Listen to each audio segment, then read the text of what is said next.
Subscribe to LearnCap and hit the bell icon to get notified. Hello friends, welcome to the amendment lectures on GST for CA final as applicable for November 2021 examinations. Friends, the provisions of Finance Act 2020 are applicable. Also, few provisions from Finance Act 2019 Part 2 have been made effective.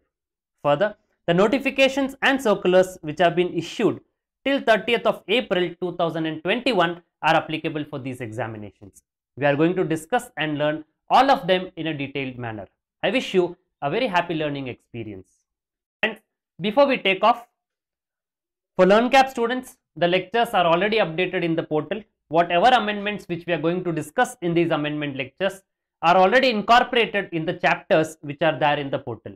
But still, I would strongly recommend you that you go ahead and watch these amendment lectures, because you will find all the amendments at one single place and it will be easier for you to revise. Amendment notes are attached. You can download them and use it for your reference. What is going to be the approach of these amendment lectures? Friends, we are going to discuss what was the position of the law prior to amendment and what is the position of the law after the amendment. And friends, at various places, we will also be discussing the reason for amendment. Friends, please be careful that we are going to discuss only the change aspect. We are going to discuss only the amendment portion. So it is expected that you already know the basics so that you are able to understand and appreciate the amendments in a better manner. Friends, the study module of CA Final and CA Inter, Study, Revise, Crack, which is authored by me along with my co-author CA Vishal Jain. It is a single color module this time.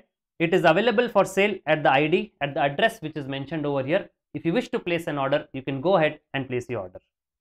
Amendment in Schedule 2. Now friends, in Schedule 2, para number 4, 4A tells you whether goods forming a part of business asset are transferred or disposed of, whether or not for a consideration, is going to be a supply of goods.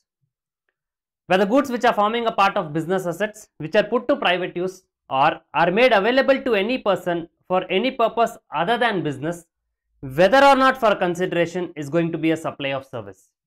So friends, if the goods are transferred or disposed of, it is going to be a supply of goods. Where they are put to private use or made available to any person for any purpose other than business, is going to be a supply of service. So friends, as regards as this classification is concerned, there is no issue. But the issue is with the wordings of whether or not for a consideration. The issue is with the wordings of whether or not for a consideration. Now friends, let's say there are goods on which input tax credit is availed. There are goods on which input tax credit is availed. These goods are transferred or disposed of. These goods are transferred or disposed of without consideration. Now friends, according to Schedule 1, para number 1, it happens to be a supply. Whether it is a supply of goods or a supply of services, according to Schedule 2, para number 4A, it tells me it is a supply of goods. But friends, let's suppose there are goods on which input tax credit is not availed. There are goods on which input tax credit is not availed, and these goods are given without consideration. These goods are given without consideration. Let's suppose there is a car on which input tax credit was not availed. This car is forming a part of business asset. Now friends, this car is being disposed of without a consideration. So now friends, is it a supply? Is it a supply according to Section 7? Friends, in Schedule 1, para number 1, it tells you only those goods which are transferred or permanent transfer or disposal of business assets on which input tax credit is availed. Now friends, on these goods, this particular motor car which we are discussing, on this input tax credit is not availed. It is not a supply at all.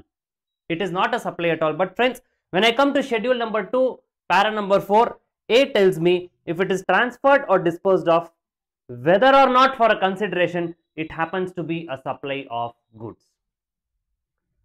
So friends, is there some contradiction? If you look into Section 7.1a, 7.1a tells us what is the scope of Schedule 2. The scope of Schedule 2 is only when a transaction which is already qualified as a supply according to Section 7 subsection 1, only those transactions which are already called as a supply according to 7.1, for those transactions, whether it is a supply of goods, or it is a supply of services would be classified by Schedule 2. Schedule 2 on its own by itself cannot call a transaction as a supply without it being a supply under 7 subsection 1. Let's have a look at 7.1a. 7.1a tells us where certain activities or transactions constitute a supply in accordance with the provisions of subsection 1, they shall be treated either as a supply of goods or supply of services as referred in Schedule 2. So first it should qualify as a supply according to 7.1, only then the role of Schedule 2 would come. Then the Schedule 2 would classify it to be either a supply of goods or a supply of services. So friends, 7.1a makes it crystal clear. 7.1a makes it crystal clear that only what is already classified as a supply, only which is already called as a supply, that particular supply would either be treated as a supply of goods or a supply of services according to Schedule 2. But friends, here in Schedule 2 para number 4, transfer or disposed of whether or not for a consideration is a supply of goods is slightly misleading. It is not in alignment with 7.1a. Because friends, if it is transferred or disposed of for consideration, obviously it is going to be a supply of goods. But if it is not for consideration, it would be a supply of goods only if it is already a supply according to Schedule 1. So friends, to remove this ambiguity, to remove this confusion that whether Schedule 2 is going beyond what is required in 7.1a, the amendment which has come in is the wordings whether or not for consideration have been removed. The wordings whether or not for consideration has been removed. Friends, this is only clarificatory in nature. This removal of whether or not for consideration is only to remove the ambiguity which otherwise was existing. Now friends, it says transferred or disposed of is going to be a supply of goods. Now if it is for consideration, it would be a supply according to 7.1a, and Schedule 2 para number 4, this point number a would tell us it is a supply of goods. If it is not for consideration and if input tax credit was availed, or if it is a supply in accordance with Schedule 1, then if it is already classified as a supply under 7 subsection 1, now we come to know transferred or disposed of, even if it is not for consideration but it should have been a supply according to 7.1, it would be a supply of goods. Similarly, we have to understand here as well. In the second one, where whether or not for consideration for supply of services has been removed, it is with the same intent. So friends, the crux of this amendment is para number 4 of Schedule 2 has been brought in line with 7.1a, which means that first this particular transaction should qualify as a supply according to 7.1. Thereafter, Schedule 2 would classify it whether it is a supply of goods or it is a supply of services. Friends, according to section 25 subsection 6b and 25 subsection 6c, a new registration under GST would be granted only after Aadhaar has been authenticated. Friends, in cases where Aadhaar has not been authenticated and if a person wants to apply for registration, in those cases, registration would be granted only after physical verification of the place of business in presence of the said person. Friends, furthermore, section 25 subsection 6d states that the government can notify a class of persons. The government can notify a class of persons, or it may notify any state or union territory or part thereof who would be exempted from the requirement of Aadhaar authentication. Now friends, there is a notification which is issued under section 25 subsection 60. It is notifying the class of persons who are exempted from the requirement of Aadhaar authentication. Now friends, this notification has been amended. Earlier, the notification stood as follows: the provisions of 6b or 6c of the said act shall not apply to a person who is not a citizen of India, to a class of persons other than the following persons, namely. So, it will apply only to these persons: individual, authorized signatory of all types, managing and authorized partner, karta of an HGF. For other than these persons, for all other persons, Aadhaar authentication was exempted. Friends, this notification has been amended. So friends, now the updated or the amended notification stands as follows. We are looking for the persons who are notified according to the provisions of section 25 subsection 6d, who are exempted from Aadhaar authentication as a criteria for obtaining registration. So here we go. It says the provisions of 6b or 6c of the said act shall not apply to. The provisions of it is 25(6)(b) and 25(6)(c) shall not apply to a person who is not a citizen of India. The same thing which was there in the previous notification prior to amendment. These are the new things which have been added. Department or establishment of central government or state government, local authority, statutory body, public sector undertakings, a person who is applying for registration under 25 subsection 9, which means a person who wants to obtain a unique identification number. Now friends, the reason for this, to a person who is not a citizen of India, it was there earlier as well in the notification prior to amendment. Friends, these persons would generally not have an Aadhaar. These persons generally would not be assigned an Aadhaar. So therefore, Aadhaar authentication is not required for them. The next one, department or establishment of central government or state government, local authority, statutory body and public sector undertakings. Friends, what was the reason behind introducing Aadhaar authentication as a criteria for obtaining registration? Friends, there were so many input tax credit frauds and other GST frauds which are being designed after obtaining new registrations. So therefore friends, as a criteria to have a check on the GST frauds, Aadhaar authentication was brought in. Now friends, if you look into these enterprises who are exempted from Aadhaar authentication, they are all controlled enterprises. They are all government controlled enterprises. You have a department or establishment of central government, state government, local authorities, statutory bodies, public sector undertakings. Friends, these enterprises even otherwise do not indulge in GST frauds. So therefore, obviously Aadhaar authentication should not be required for them. The next one, a person who is applying for registration under 25 subsection 9, a person who wants to obtain a unique identification number. Now friends, as we understand, what is the reason for granting a unique identification number? Friends, generally the supplies which are made by the persons who are holding UIN are exempted. Generally they are exempted. And whatever inward supplies which they have received on payment of taxes, they could apply for a refund of it. So therefore, naturally these persons, since their outward supplies are exempted, naturally these persons cannot engage themselves in carrying out input tax credit frauds or GST frauds. So therefore, these persons are also exempted from Aadhaar authentication.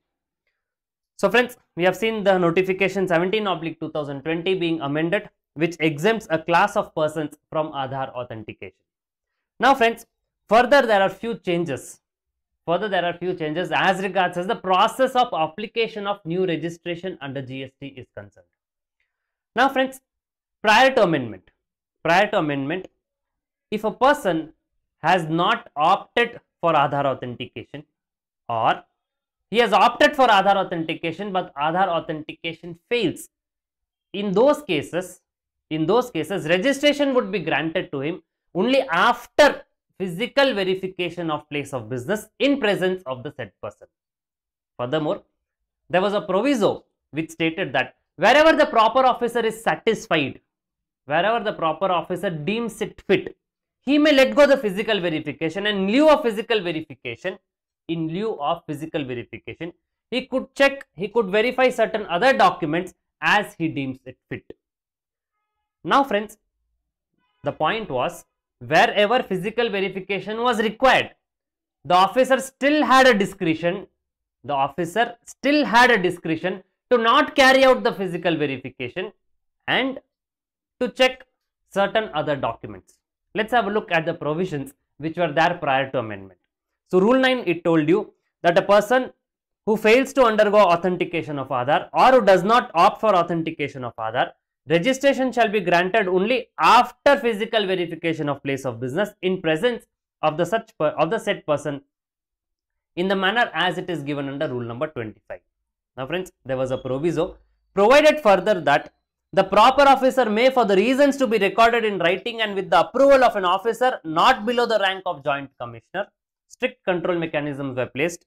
In lieu of the physical verification of the place of business, carry out the verification of such documents as he may deem fit.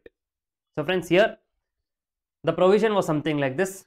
If you do not opt for Aadhaar authentication, or you have opted for Aadhaar authentication but Aadhaar authentication fails, in those cases registration would be granted only after physical verification of place of business. But friends, there was a discretionary power in the hand of proper officer who, after stating the reasons in writing and with the approval of his higher authority, he may, in lieu of physical verification, verify certain other documents as he deem fit. So friends, whether to carry out the physical verification or not, the officer can use his discretion even if Aadhaar was not authenticated or Aadhaar authentication failed. Now friends, this particular provision which stood before has now been amended, and it has now been amended and very strict control mechanisms have been introduced. Let's have a look. What does it say? It says a person other than a person who is notified under 60, those who are exempted, if they fail to undergo authentication of Aadhaar or does not opt for authentication of Aadhaar number, please ignore this point B for now. Registration shall be granted after physical verification. This we have already seen.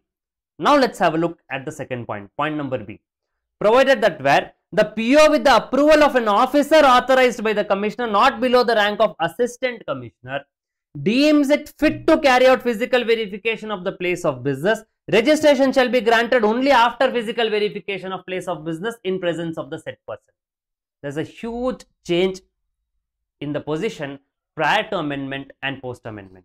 In post amendment, what does it tell? That even though Aadhaar might be authenticated, even though Aadhaar authentication itself may be exempt for this person, but still if the proper officer deems it fit, after taking approval from the assistant commissioner, he can still decide that I will first carry out the physical verification and only then grant the registration. Friends, I am sure you are able to differentiate. The amended rule 9 stands that wherever, in whichever case the proper officer deems it fit, he will be granting registration only after carrying out physical verification. There is a huge change in the position prior to the amendment. Friends, prior to the amendment, it stated that even though it was opposite exactly, even though Aadhaar authentication is not opted for, or even though Aadhaar authentication is failed, even in those cases, registration can be granted without physical verification of the premises or of the place of business in presence of the said person. Now what does it tell you? That even though if Aadhaar authentication is done or if Aadhaar authentication is exempted, in any scenario, if the proper officer is deeming it fit, he would be granting registration only after physical verification of the place of business in presence of the said person. Let's have a look at it again. Provided that where a person other than a person who is notified under 6D fails to undergo authentication of Aadhaar number or does not opt for authentication of Aadhaar number, point number A. Point number B, the PO with the approval of an officer authorized by the commissioner not below the rank of assistant commissioner deems it fit to carry out physical verification of the place of business. So friends, if the officer is deeming it fit to carry out the physical verification of place of business, now friends, this power is very wide. If the officer should deem it fit, Aadhaar authentication carried out, Aadhaar authentication successful, but if the officer is deeming it fit, he says I want to carry out the physical verification, only then I would be granting the registration. It's possible. Aadhaar authentication itself is exempted, but if the proper officer is deeming it fit, that I will carry out the physical verification first and thereafter I would be issuing the registration. Those cases also, the proper officer can carry out the physical verification and only thereafter provide the registration. So it says the registration shall be granted after physical verification of the place of business in presence of the said person. So now friends, in short, the crux of the discussion is prior to amendment. Prior to amendment, rule 9 told you if Aadhaar authentication is not opted for or if Aadhaar authentication is failed, Aadhaar authentication is not successful, in those cases generally registration would be granted only after physical verification of place of business in presence of the said person. However, as an exception, if the proper officer is deeming it fit with an approval from his higher authority for the reasons to be recorded in writing, he can grant the registration even without carrying out the physical verification of the place of business, but in place of that he will just be verifying certain other documents as he may deem fit. But now it tells you if Aadhaar authentication, of course, if Aadhaar authentication is failed or Aadhaar authentication is not opted for, obviously by default mandatorily physical verification will be carried out. there is no choice in this. Where does the officer have choice? The officer has choice that if Aadhaar authentication is carried out and is successful, or if Aadhaar authentication itself is exempted, still if he deems it fit, he will be granting registration only after carrying out the physical verification of the place of business in presence of the said person. So friends, now the summary is something like this. Aadhaar authentication, it is opted and authenticated. Just comes to the end. Whether physical verification is a condition prior to grant of registration, it may be no, it may be yes. If the officer deems it fit, he would say first I'll do physical verification, then I would be granting the registration. If Aadhaar authentication is opted and it is failed, mandatory physical verification. If Aadhaar authentication is not opted at all, mandatory physical verification.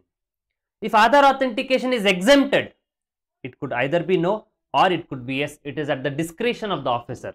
The officer, with the approval from his higher officer, which is Assistant Commissioner, he may carry out physical verification even in cases where Aadhaar authentication is opted and it is authenticated successful or it is exempted. Now friends, few other changes in the timelines which are there in the registration process. Few other changes in the timelines which are there in the registration process. Friends, the registration process which was there prior to the amendment was an application would be made. Now friends, after an application is being made, then two things. Either physical verification is going to be done or physical verification is not going to be done. If physical verification is not going to be done, the officer had 3 working days. Within a period of 3 working days, the officer has to react. Either he should serve a show cause notice calling for additional clarification information or documents, or he should grant the registration certificate. If physical verification was required or physical verification was to be carried out, in those cases the officer had a time of 21 days. Within a period of 21 days, he has to complete the process of physical verification, and if he is satisfied, he would grant the registration certificate. If he is not satisfied, he would serve a show cause notice requiring additional clarification information and documents. Thereafter, it went to the assessee side. Assessee had to reply. The person who made an application had to reply. Once his reply is being received, once the reply was received by the proper officer, again he had a time limit of 3 working days. Within a period of 3 working days, the officer had to either accept the application for registration and grant the registration certificate, or reject the application which is made for registration. If the officer was not reacting within the time limits which was available to him, registration is deemed to be granted. Now friends, these time limits have changed. These time limits have changed. Instead of 3 working days, the officer has now got 7 working days. And instead of 21 days, in case of physical verification, the officer has now got 30 days. Let's have a look at the process. Application to be made in REG 01. Generally, it is within 30 days of liable for registration. If it is a casual taxable person, 5 days prior to commencement of business. So now friends, the reaction time which is available with the officer.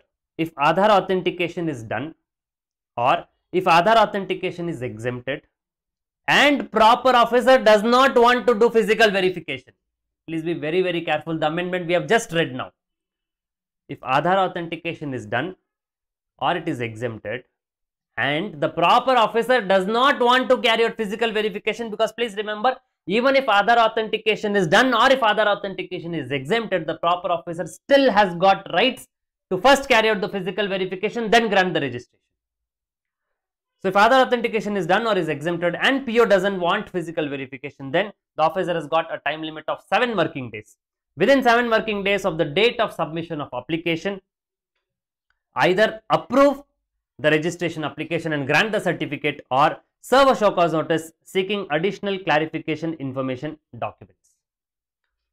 If Aadhaar authentication is not opted for, or it was opted but it failed, or if proper officer wants to do the physical verification, Aadhaar authentication opted successful, Aadhaar authentication exempted, but still the proper officer wants to carry out physical verification. In those cases, the time limit which is available with the officer is within 30 days from the date of submission of application. within 30 days from the date of submission of application, the proper officer has to complete the physical verification, and if he is satisfied, he would be granting the registration certificate. If he is not satisfied, he would be serving a show cause notice calling for additional clarification, information and documents. Now the ball comes to the assessee's court. Reply to the show cause notice, he has to do it within 7 working days of show cause notice. Again the ball goes to the officer's court. Now he has to either approve or reject. He has to pass an order. So it needs to be done within a period of 7 working days of the date of reply to show cause notice. And friends, if no action is taken, it is deemed approval. If no action is taken, it goes to be a deemed approval. Friends, we know the time limits which are available with the officer within which he has to react. But when do these time limits start from? These time limit at the proper officer's end starts from the date of submission of application. From the date of submission of application, if physical verification is required, the officer would be having 30 days. If the physical verification is not required, the officer would be having 7 working days. Now friends, what do we mean by date of submission of application? Friends, there is no amendment over here. We are just discussing this to revise the concept, and in the next slide, we would be taking examples on the amendment which has happened. For those examples, it is necessary for you to revise these things. So friends, the date of submission of application, rule 8. It tells you if Aadhaar authentication is not opted for or if Aadhaar authentication is exempted, the date of submission of application is the actual date of submission. So friends, on the actual date of submission, you will be receiving the ARN number. The date on which you are receiving the ARN number is going to be called as the date of submission of application. The next one is if opted for Aadhaar authentication. If Aadhaar authentication is opted for, it is going to be the earlier of. Date on which Aadhaar authentication is successful, or 15 days from the submission of Part B REG 01. Friends, you opt for Aadhaar authentication, but for some reasons, you are not able to authenticate the Aadhaar successfully. In those cases, 15 days from the date of submission of Part B REG 01 is going to be the date of submission of application. If you have opted for Aadhaar authentication and it is successful, the date on which it is successful would become the date of submission of application. So friends, the final summary is something like this. If Aadhaar authentication is opted and it is authenticated successfully, what is the date of submission of application? It is the date of authentication. Whether physical verification is required prior to grant of registration, it could be no, it could be yes. Next one, if Aadhaar authentication is opted and it is failed, the date of submission of application is 15 days from the date of submission of Part B REG 01. Whether physical verification is required, mandatorily yes. If Aadhaar authentication is not opted, the date of submission of application is going to be actual date of submission of REG 01. Whether physical verification is required prior to grant of registration, the answer is mandatorily yes.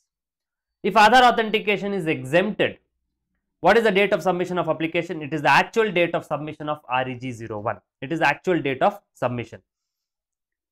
Whether physical verification is required prior to grant of registration, it could be no, it could be yes. If the officer deems it fit, in those cases, he will carry out the physical verification after the permission from Assistant Commissioner.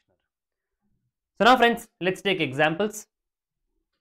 REG Part B was filed on 1st of January. Aadhaar authentication was opted. Aadhaar authentication was opted.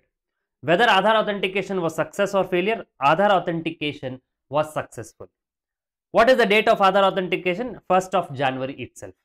So friends, in cases where Aadhaar authentication is opted and it is successful, what is the date on which you are going to receive the ARN? Which means what is the date of submission of application? It is the date of authentication. So here the date of submission of application is 1st of January. On this particular date, you are going to receive ARN number. Whether physical verification is required.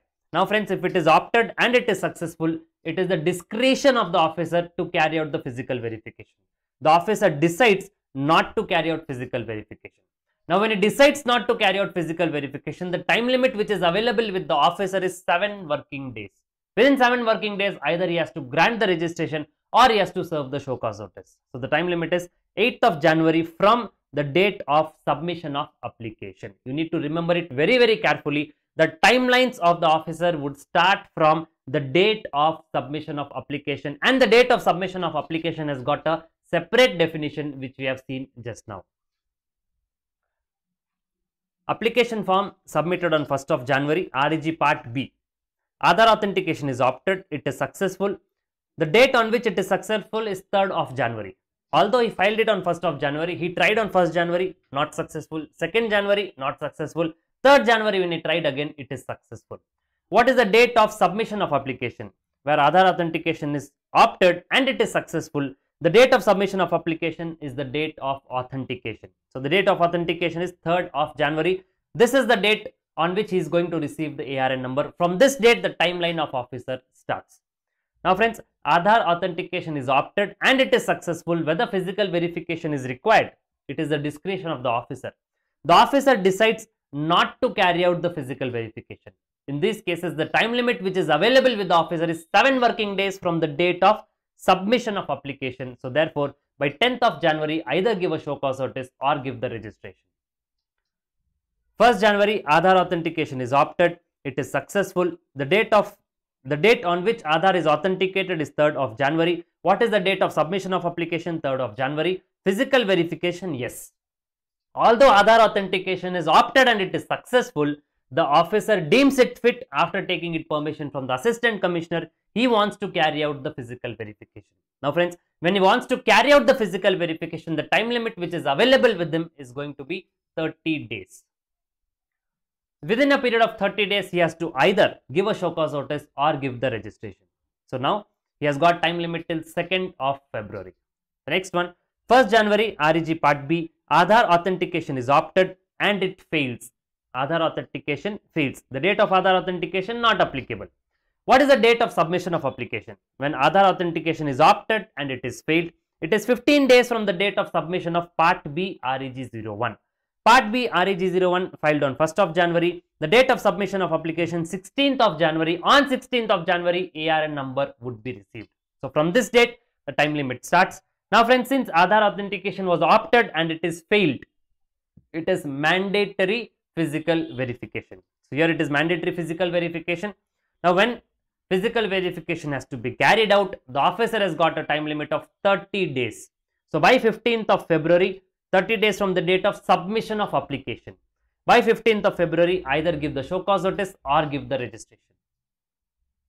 1st of January, REG Part B, Aadhaar authentication is not opted at all. Whether success or failure not applicable. What is the date of Aadhaar authentication not applicable? What is the date of submission of application? Where Aadhaar authentication is not opted, it is the actual date of submission of REG 01. So REG 01 submitted on 1st of January. Here we go. The date of submission of application 1st of January. On 1st of January itself, ARN would be given. Now from this date, since Aadhaar authentication is not opted at all, it is mandatory physical verification. So physical verification, it is yes. Officer has got a time limit of 30 days. So by 30th of January, 30 days from the date of submission of application, by 31st of January, either give show cause notice or give the registration. Application on 1st of January, REG Part B, Aadhaar authentication is exempted. Now friends, when Aadhaar authentication is exempted, success failure not applicable, date of authentication not applicable. What is the date of submission of application? When Aadhaar authentication is exempted, the date of submission of application is actual date of submission of REG 01. So friends, it is 1st of January. Now friends, since Aadhaar authentication is exempted, whether physical verification is required prior to grant of registration, it is the discretion of the officer. If he says, yes, I want to do physical verification, he can do. Otherwise, he may not do it. But if he wants to do, he has to take the approval of the assistant commissioner. Now friends, he decides not to carry out physical verification, and when he decides not to carry out physical verification, the time limit which is available with him is 7 working days. 7 working days from the date of submission of application. So friends, from 1st of January by 8th of January. From 1st of January, your 7 working days would be counted. So by 8th of January, either give a show cause notice or give the registration. Last case, REG Part B, 1st of January. Aadhaar authentication is exempted.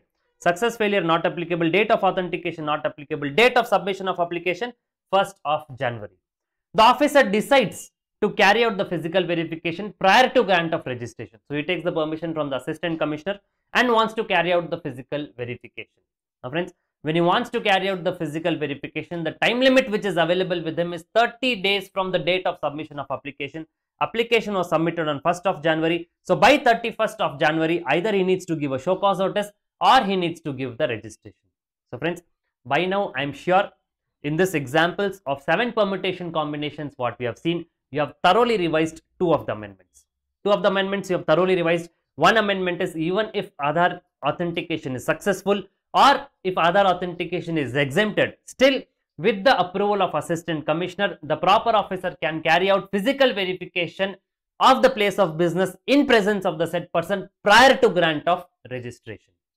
The amendment number 2 is the time limit which is available with the officer. The time limit which is available with the officer is in cases where physical verification has to be done. Physical verification has to be done. In those cases, it is 30 days from the date of submission of application. In case of physical verification is not required to be done, in those cases, it is going to be 7 working days from the date of submission of application. Within these time limits, the proper officer has to either give a show cause notice or approve, based on which the person who has applied for registration is going to make a reply. After that, the ball would again come to the officer's hand. Now, the officer has to take action, either grant the registration or reject the application for registration which is being made. The time limit which is available with the officer is 7 working days from the date of receipt of reply to the show cause notice. I am sure by now you are thorough with these amendments. Friends, to see whatever we have discussed so far in the form of a flow chart, this is the process of registration. REG part A is going to be filled first. PAN number, mobile number and email ID are going to be validated. After verification, you are going to receive something called as temporary reference number. Using this temporary reference number, you will start filling REG01 part B. Along with REG01 part B, you will be giving the required documents. Now, you will be receiving an acknowledgement number. You will be receiving an ARN number. Now, the date on which you are going to receive this ARN number is going to be called as the date of submission of application. Friends, this is very, very important date because it is only from this date that the time limits of the officer is going to start. The date on which you are receiving the ARN is actually the date of submission of application. What do we mean by date of submission of application? In case where Aadhaar authentication is opted for and if it is successful, it is the date of authentication of Aadhaar. If it is opted for and it fails, it is 15 days from the date of submission of REG01 part B. If Aadhaar authentication is not opted for or if Aadhaar authentication is exempted, it is the date of submission of application. It is the actual date on which REG01 was actually filed in the portal. So friends, now from this date onwards, if the details are complete and satisfactory, the time limit of the officer starts 7 working days or 30 days. 7 working days where physical verification is not required to be carried out. 30 days where physical verification is required to be carried out. Within this time limit, if he is satisfied, he will give the registration certificate. If he is not satisfied, he will give a show cause notice calling for additional information, details or documents. Now friends, the applicant needs to make a reply. He needs to reply within a period of 7 working days. He needs to reply within a period of 7 working days. After receiving the reply from the applicant, if the officer is satisfied, within the next 7 working days, he will give the registration certificate. If he is not satisfied, within the very same next 7 working days, he is going to reject the application of registration. And friends, if the officer is not doing his duty within the timelines which have been prescribed, those cases registration is deemed to be granted. Cancellation of registration. Friends, as we all understand, cancellation of registration can be initiated either by the registered person himself or it can be initiated suo motu by the proper officer. And friends, please understand, as regards as cancellation of registration is concerned, it can be done only when specific grounds are present. Only for specific reasons a registration can be cancelled. Friends, as regards as obtaining registration is concerned, registration can be obtained even on a voluntary basis. But registration cannot be cancelled on a voluntary basis. Specific reasons as mentioned in section 29 should be there. Only then registration can be cancelled. You voluntarily just like that cannot say that I do not want my registration. Section 29 should permit you for cancellation of registration. Now friends, of the reasons which permits cancellation of registration, one of the reason was if the taxable person other than the person registered under 25 subsection 3 is no longer liable to be registered under section 22 or section 24. So friends, as we all understand, when should a person obtain registration? A person should obtain registration if he is covered by section 24 without any threshold. He has to obtain registration mandatorily. If he is not covered by section 24, then he needs to obtain registration when his turnover exceeds the threshold. But friends, a person who is neither required to obtain registration under section 24 nor his turnover has exceeded the threshold, he also can obtain registration on a voluntary basis under 25 subsection 3. So friends, with this understanding, now we read the taxable person other than the person who has obtained registration voluntarily, if he is no longer liable to be registered under 22 or 24, under section 29, the registration can be cancelled. So friends, what it is trying to tell you, does it mean that a person who has obtained registration voluntarily, cannot cancel his registration? Friends, a person obtained registration voluntarily, even after obtaining registration voluntarily, let's suppose till such date, he is not liable to be registered neither under section 22 nor under section 24.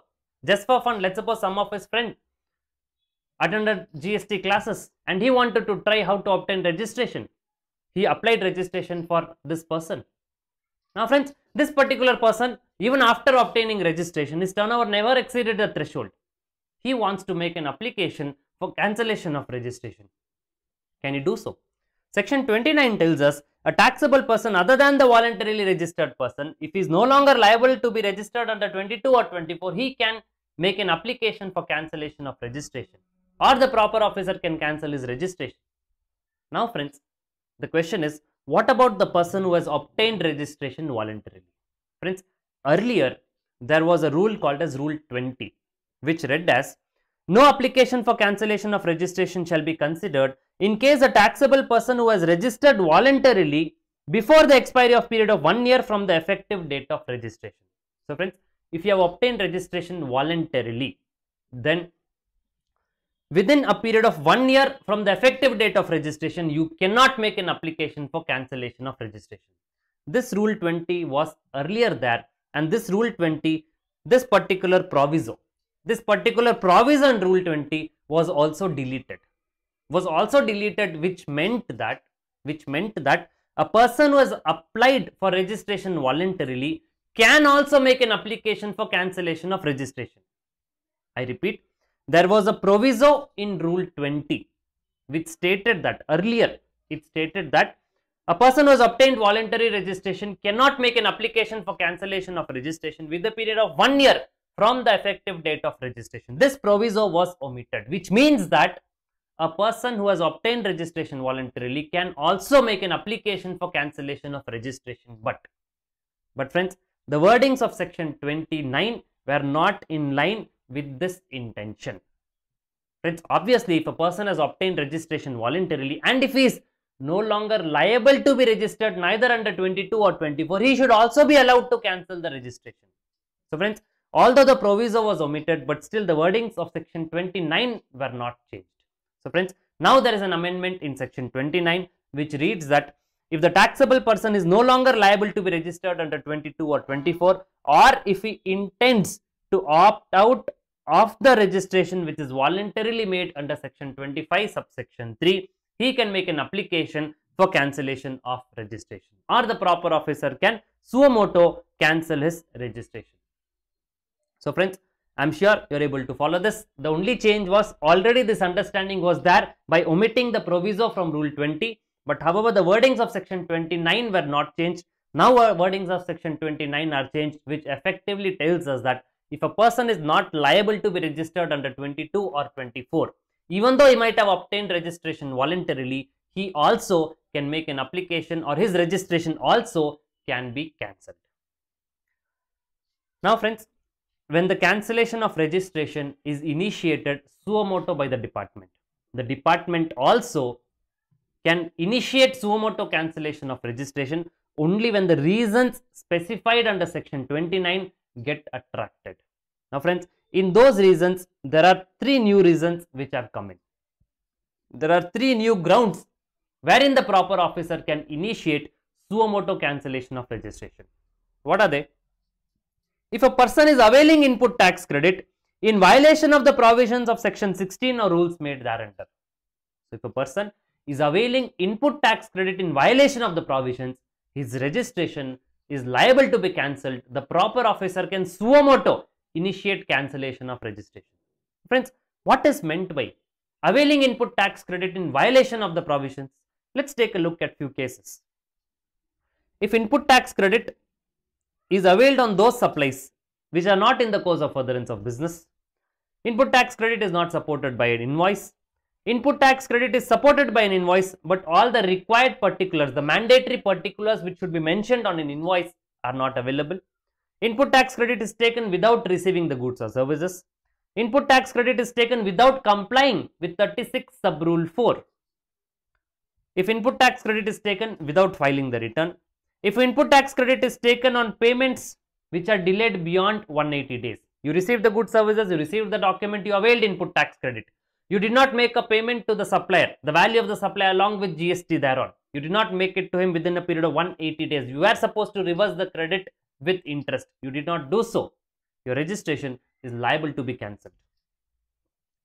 Input tax credit has been taken after the last date of availment of input tax credit.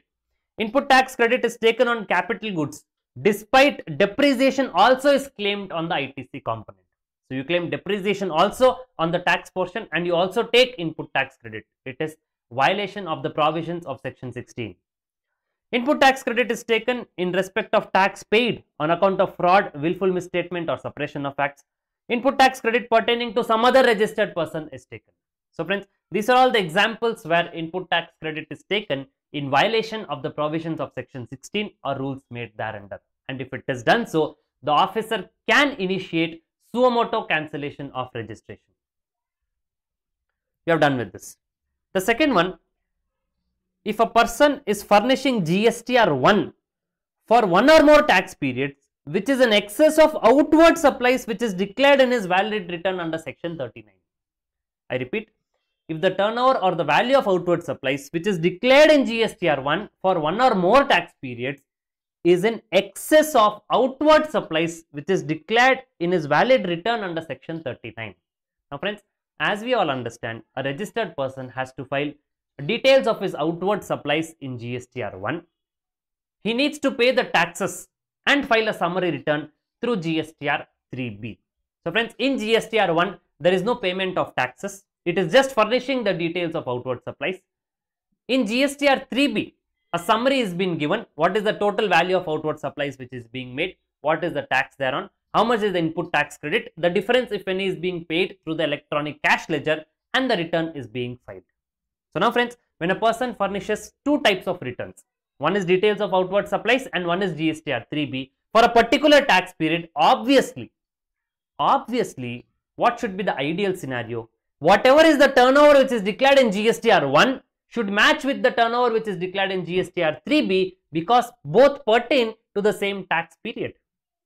Now friends, such being the case, why would there be difference between the turnover which is declared in GSTR 1 vis-a-vis the turnover which is declared in GSTR 3B? Friends, please think it from this point of view. Let's suppose I am the supplier, you are my customer. I make supply of goods or services to you. Fine. I issue an invoice to you, I charge GST, give the invoice to you, you receive the goods and services. Can you take the credit? Yes. But your credit would be subjected to 36 sub rule 4. What does 36 sub rule 4 tells you?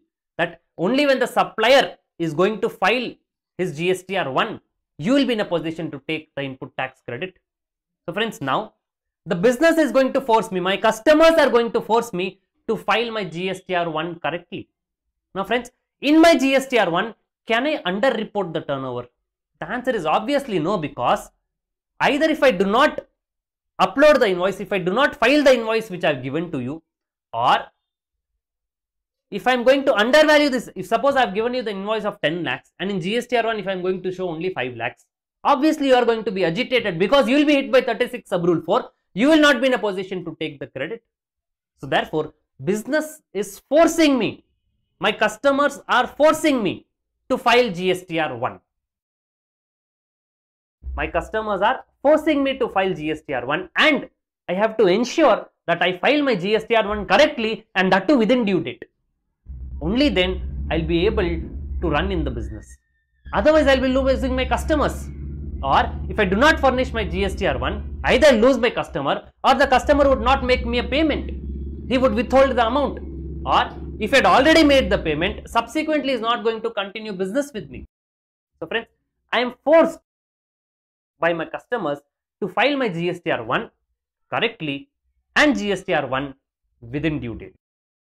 I cannot do any undervaluation over here. Agreed. But friends, as regards as GSTR3B is concerned, you as my customer, are you interested whether am I filing my GSTR3B or not? You are basically interested to take the credit and to comply with 36 sub rule 4. As far as you are concerned, I should file my GSTR1. It should be visible in your two-way.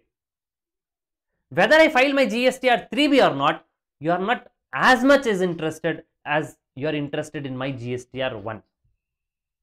So friends, let's take a scenario where I am falling short of money. I am falling short of money. I do not have the money to pay the taxes. But friends, my customers are insisting following me up to file my GSTR1 correctly and that too within time. Let's have a look at one example. Let's say my outward supplies which I have made during a particular tax period is 1 crore at 18%. The input tax credit which is available with me, according to 36 sub rule 4, my input tax credit is 10,80,000. So ideally the amount which I should pay through my electronic cash ledger is 7,20,000, but I do not have money. Now friends, as regards as GSTR1 is concerned, I do not have a choice. As far as GSTR1 is concerned, I do not have a choice. I have to disclose this entire 1 crore correctly because otherwise I will not be in a position to sustain in my business. So friends, now in GSTR1 I say 1 crore and 18 lakh rupees. But friends, I do not have money. I do not have money to pay my taxes. So what I do is, and moreover you are not interested so much in my GSTR3B. So friends, what I do is, in my GSTR3B I say 60 lakhs is the turnover and 10,80,000 is the taxes. I say 60 lakhs is my turnover, 10,80,000 is my tax, output tax. So friends, my output tax is 10,80,000. In this example, what is my input tax credit? Input tax credit also is 10,80,000 according to 36 sub rule 4. Friends, why did I show my turnover as 60 lakhs? I have done the reverse calculations. What is the credit available with me? 10,80,000. Therefore, show the output tax as 10,80,000. For 10,80,000, the turnover is 60 lakhs. So therefore, output tax 1080, input tax credit 1080, tax payable is billed. Now friends, is there a variance between GSTR1 and GSTR3B? The answer is yes. There is a variance between GSTR1 and GSTR3B. The turnover which is declared in GSTR1 is exceeding the turnover which is declared in GSTR3B. Is it a ground for cancellation of registration? The answer is yes. Let's have a look. If the person is furnishing his GSTR1 for one or more tax periods which is in excess of the outward supplies which is declared in his valid return under section 39, it is a ground for cancellation of registration. So friends, see how the government is putting pressure on the registered person. To file GSTR1, the system is designed in such a way that only if I file my GSTR1, the recipient is going to take the credit. So the recipient is going to force me to file GSTR1 correctly and that too within the time. Next, I filed GSTR1. It doesn't require any payment of taxes. Now friends, I have to file GSTR3B. Now, if I underreport the turnover in my GSTR3B,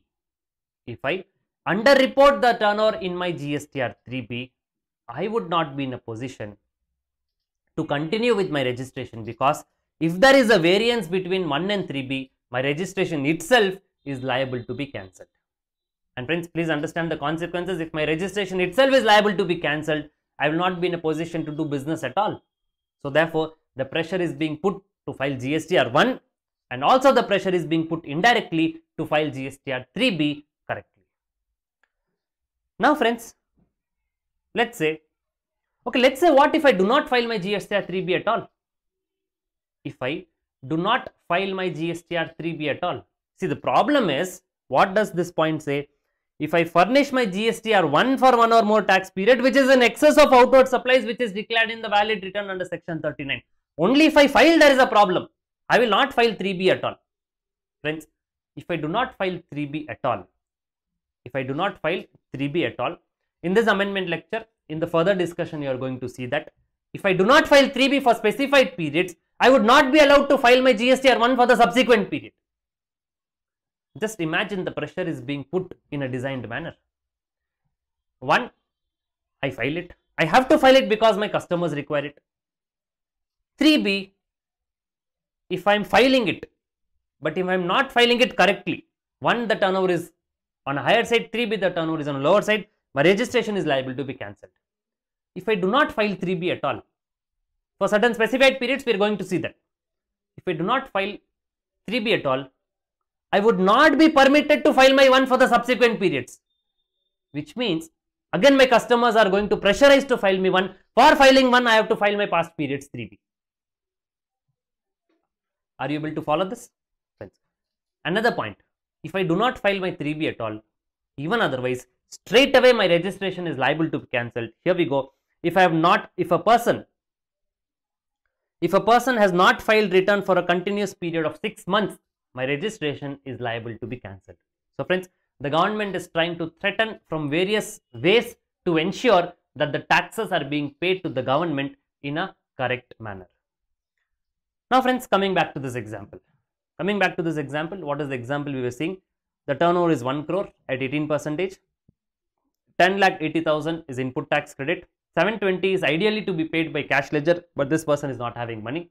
Outward supply is 1 crore, 18 lakhs. Since he knows his input tax credit is 10,80,000, he does the reverse workings. He says ITC 1080, let me keep my output tax also at 1080. I say my turnover is 60 lakhs in 3B. Payable through cash ledger is nil. Now, there is a variance between 1 and 3B. Since there is a variance between 1 and 3B, my registration is liable to be cancelled. So friends, now I decide, let me not file my 3B at all. Option number 2, I am thinking, let me not file my 3B at all. If I am not going to file my 3B at all for specified periods, what is that specified periods? We will be looking later on. In those cases, for subsequent periods, I will not be able to file my 1. My customers are again going to pressurize for me to file 1. If I want to file 1, I will have to file 3B. If I want to file 3B, I will have to pay taxes. I am locked from all the angles. Option number 3. I think the problem is if there is a variance between 1 and 3B. Which variance? The turnover. Outward supplies which is declared in 1, if it is greater than the outward supplies which is declared in 3B, only then my registration is liable to be cancelled, right? Let me think another way to find a solution. Let's say my GSTR 1 is 1 crore, tax thereon is 18 lakhs. In GSTR 3B also, I would say my turnover is 1 crore, tax thereon 18 lakhs. But the input tax credit which I am going to claim, I would say my input tax credit is 18 lakhs. What is the actual input tax credit? 1080. I would show my input tax credit as 18 lakhs. Again, tax payable is nil. See friends, what is my objective? Ultimately, I do not have money for now to pay the taxes. So therefore, either I will reduce my turnover. If I reduce my turnover, there is a variance between 1 and 3B. Or I will not file 3B at all. If I do not file 3B, the government will not allow me to file 1. Let me try my hand on input tax credit. I will increase my input tax credit. Now friends, when I increase my input tax credit, is my registration liable to be cancelled? Or do I find a solution to this? Friends, please concentrate. If my input tax credit is 1080 and I want to show it as 18 lakhs, it is availment of input tax credit in violation of the provisions of law, the ground for cancellation which we have seen just above. It says, if a person is availing ITC in violation of the provisions of section 16 or rules made thereunder, my registration is liable to be cancelled. So friends, I have been locked from all the sides. If there is variance between 1 and 3B, my registration is liable to be cancelled. If there is variance between the credit which I have taken in 3B and the credit which is available according to GSTR 2A 36 sub rule 4, if there is a variance, my registration is liable to be cancelled. If I do not file 3B, I would not be in a position to file 1. My customers will curse me. If I do not file 3B at all for continuous period of 6 months, my registration is liable to be cancelled. So from always, I have been locked. So friends, the objective of introducing these two grounds for cancellation of registration is to ensure that the registered person is paying his taxes within the due date. Now friends, and the registration is filing his returns. And the registered person is filing his returns. So friends, two grounds for cancellation of registration we have already discussed. The third ground for cancellation of registration, it is if a person is violating the provisions of Rule 86B. Friends, this Rule 86B requires a quality amount of time to discuss. So for now, we'll just keep it on hold. When we are going to discuss Rule 86B in this amendment lecture, after discussing 86B, we will again come revisit over here, checking the grounds for cancellation of registration. So for 86B, currently we are keeping it on hold. We'll discuss this separately. And there are lot many changes in the procedure for cancellation of registration. Wherever cancellation is initiated suo motu by the proper officer, the procedure has changed. Friends, first let's have a look at what was the procedure prior to the amendment. Prior to the amendment, friends, whenever cancellation is initiated suo motu by the proper officer, in those cases, first a show cause notice would be given. Can the proper officer just like that cancel your registration? The answer is no. Principles of natural justice needs to be followed. He would give a show cause notice asking you to state the reasons why registration should not be cancelled. So friends, suo motu initiation starts with show cause notice. Show cause notice is given. You will have to make a reply to the show cause notice within a period of 7 days. Now friends, the reply is received by the proper officer. If the proper officer is satisfied with the reply, then he would drop the cancellation proceedings. If he is not satisfied with the reply, he would cancel your registration. The time limit which is available with the officer is 30 days. So friends, now if he is satisfied, yes, he would drop the cancellation proceedings. If he is not satisfied, he would give an order for cancellation of registration. Now friends, this is as regards as cancellation is concerned. Now friends, there was also a concept called as suspension of registration. Suspension of registration also, we are discussing about a scenario prior to amendment.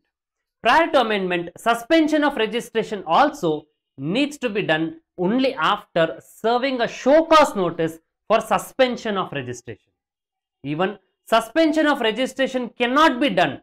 Suspension of registration also cannot be done without serving a show cause notice. Even for suspension, it was mandatory to serve a show cause notice.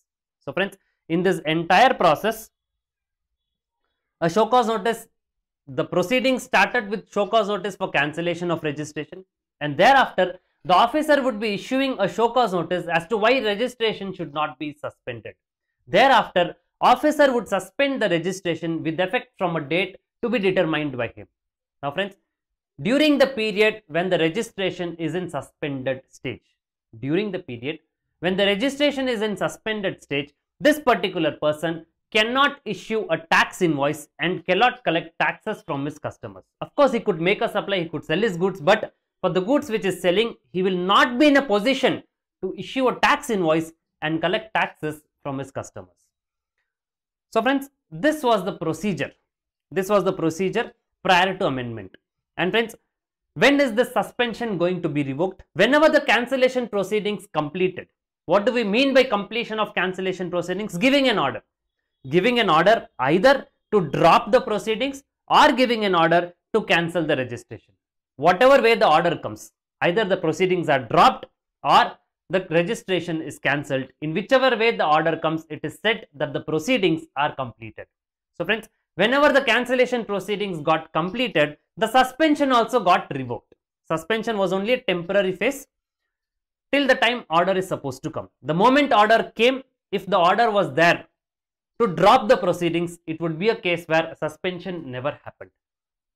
In case if an order came to cancel the registration, in that case also it would be a case where suspension never happened. Straight away it would be cancellation of registration. So friends, now this was the procedure. This was the procedure prior to amendment. Now friends, what is the amendment? What is the amendment? Let's have a look. Now friends, before we go further, a small discussion on suspension of registration when cancellation is initiated by the registered person. A small discussion, 1 or 2 minutes on suspension of registration when cancellation is initiated by the registered person himself. He makes an application for cancellation of registration. So friends, the process is something like this. There are reasons which are specified in section 29 which exists, and only on existence of those reasons a registered person can make an application for cancellation of registration. He needs to make an application within a period of 30 days of the event warranting cancellation. Let's say, suppose friends, the event warranting cancellation took place on 1st of January. The event warranting cancellation took place on 1st of January. He needs to make an application within a period of 30 days. Let's suppose he makes an application on 15th of January. Within this period of 30 days, he makes an application for cancellation of registration on 15th of January. When did the event warranting cancellation took place? 1st of January. Now friends, suspension. Here, the suspension is automatic. Please concentrate friends. Here, no show cause notice is required to be given by the proper officer for suspending his registration, because the cancellation of registration, the proceedings were initiated by the registered person himself. So friends, the suspension is going to be automatic over here. So suspension is going to be automatic from later of the date of application or the date from which cancellation is sought.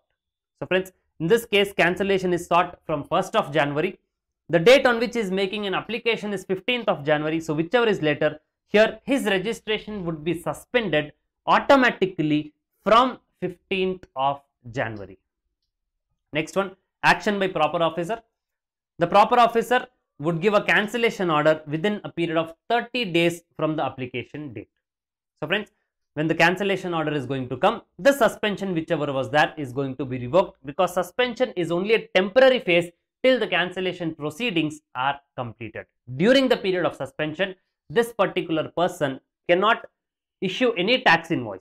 He cannot issue any tax invoice and collect GST from his customers. Also, for the period of suspension, he is not required to file any returns. Now friends, having read about suspension in a case where the cancellation proceedings are initiated by the registered person, now we come into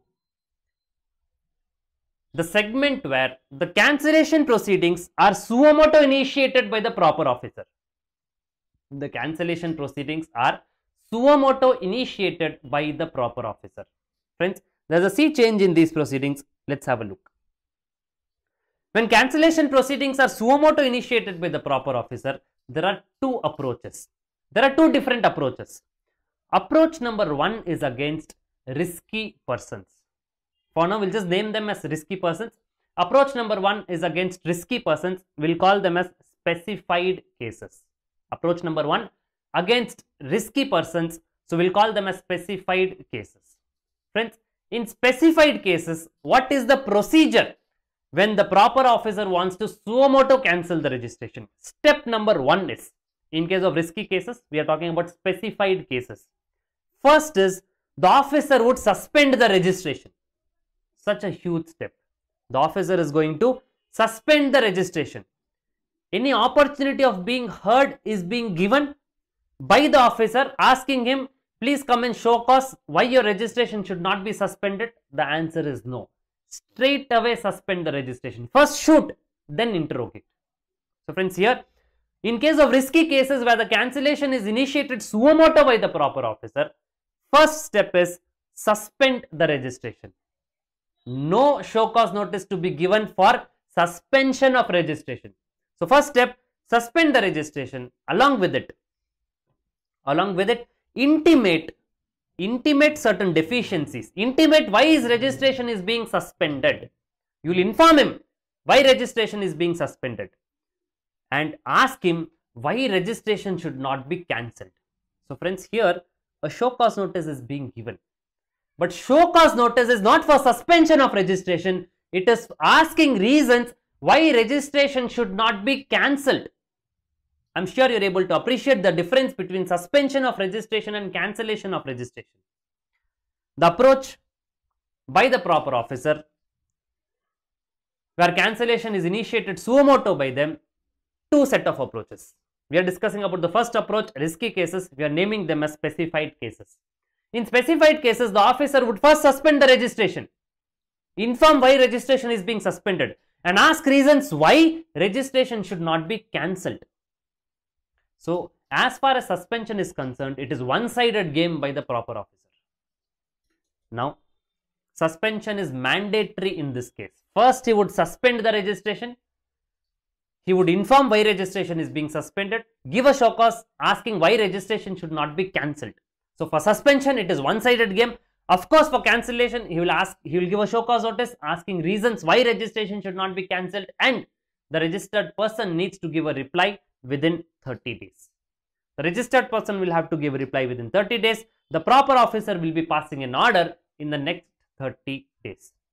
This is the approach for specified cases, risky cases.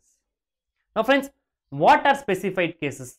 The specified cases are where the officer, on comparison of returns filed under section 39 along with GSTR 1 or returns filed under section 39 along with GSTR 2A or such other analysis, shows that there are significant differences or anomalies indicating contravention of the provisions leading to cancellation of registration.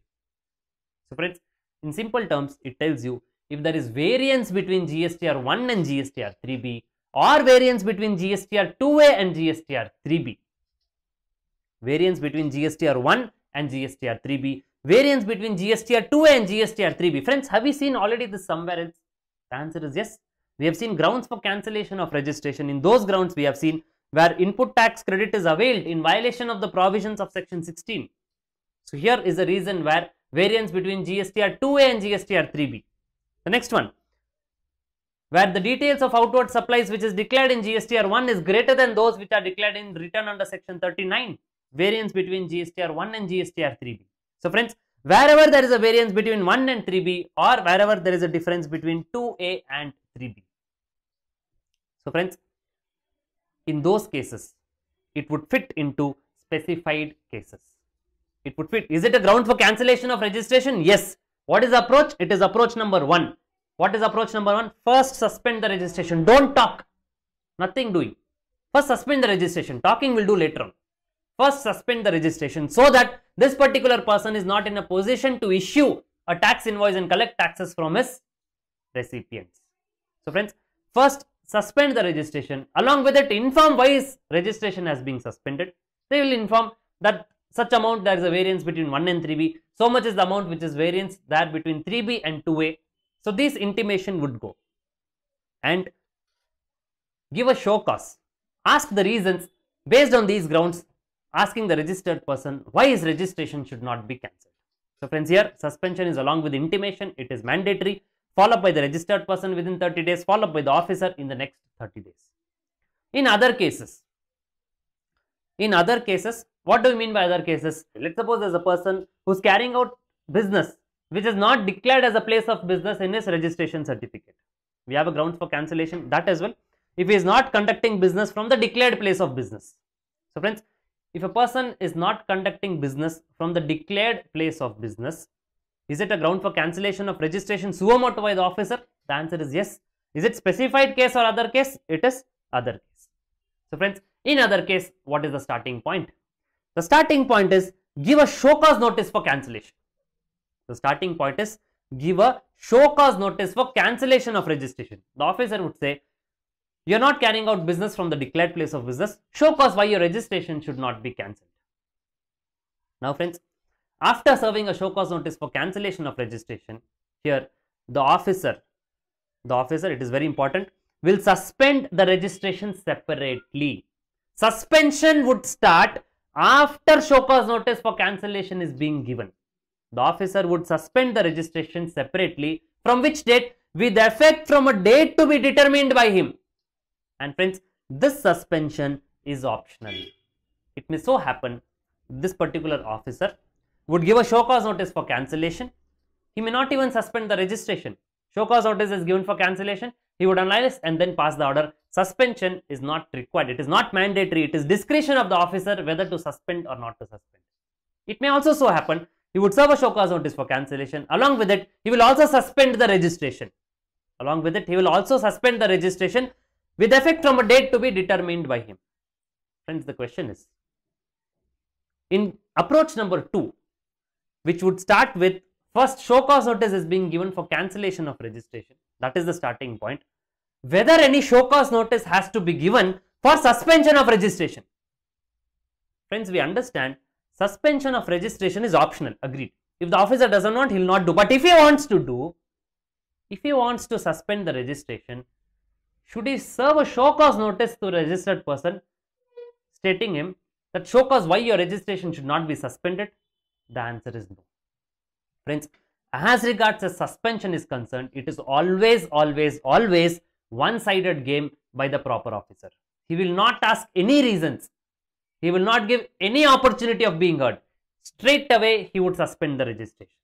So friends, for suspension, no principles of natural justice. For cancellation, yes, there is principles of natural justice. The officer cannot straight away cancel the registration like that. He has to serve a show cause notice for cancellation. Be it approach number 1, be it approach number 2. In both the cases, show cause notice for cancellation is being served. The difference is, in approach number 1, first suspend the registration. Along with suspension, inform the discrepancies and show cause why registration should not be cancelled. Approach number 2, show cause notice for cancellation is being served.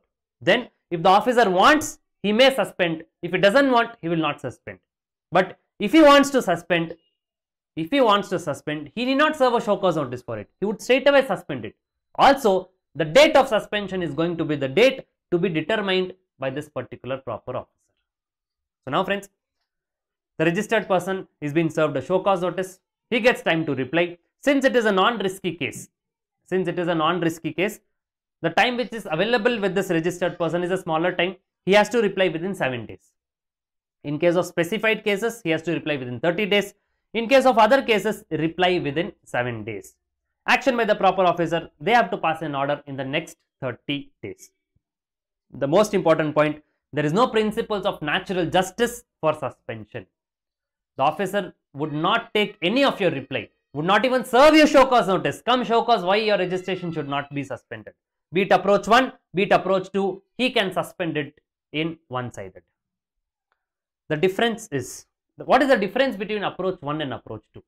Friends, in approach number 1, first suspend the registration. Suspension is mandatory. Along with suspension, intimate the reason why registration is being suspended.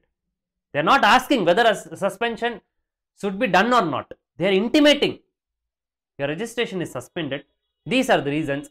Now please come show cause why your registration should not be cancelled. In approach number 2, it starts with show cause notice for cancellation. Suspension is discretion of the officer. If he decides so, it is from a date to be determined. Should he serve any show cause notice for suspension? The answer is no. He need not serve any show cause notice for suspension. Friends, please understand, the position prior to the amendment, show cause notice was also required for suspension of registration. I am sure you are able to appreciate this.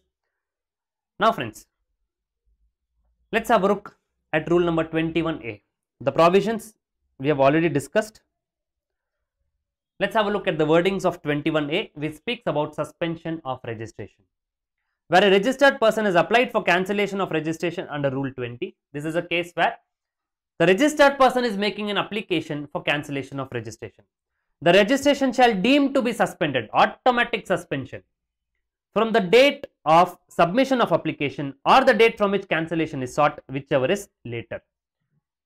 So this is the starting point. What is the ending point? Ending point of suspension is pending the completion of proceedings for cancellation of registration.